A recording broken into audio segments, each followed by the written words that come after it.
A tenant hands in their keys on a Friday afternoon. The property owner calls the cleaning crew and says, "Get a head start this weekend." By Monday morning, the floors are mopped, a scuffed wall is patched, and the unit is ready to show. Then the tenant disputes $1,200 in deductions. And the landlord has receipts, has invoices, but no photos of the unit before anyone touched it.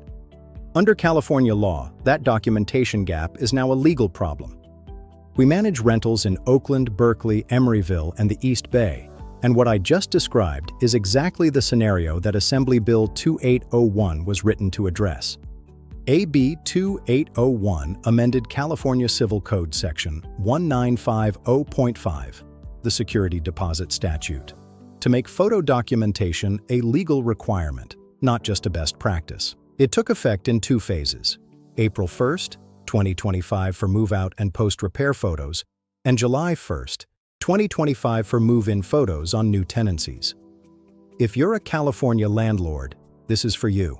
AB 2801 creates three distinct photo requirements. Phase 1. Move-out photos. This is the most critical. The moment a tenant hands in keys, you need to photograph the unit, every room, before any cleaning or repairs begin. This applies to all tenancies, regardless of when they started. The window is narrow. The moment a cleaner mops a floor or a contractor patches a wall, your baseline is gone. Courts want to see the condition of the unit as the tenant left it. Phase 2. Move-in photos. For any tenancy that began on or after July 1st, 2025, you must photograph the unit at or before move-in. These photos establish the baseline that makes move-out deductions defensible. Without them, you can't prove that damage wasn't pre-existing. Important note, this is not retroactive. Tenancies that started before July 2025 don't require move-in photos, but the move-out requirement still applies. Phase 3. Post-repair and post-cleaning photos.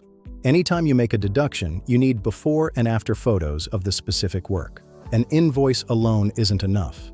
A photo of the damage, a photo of the completed repair, that's what justifies the deduction amount. Here's the part many landlords miss. Taking the photos isn't enough.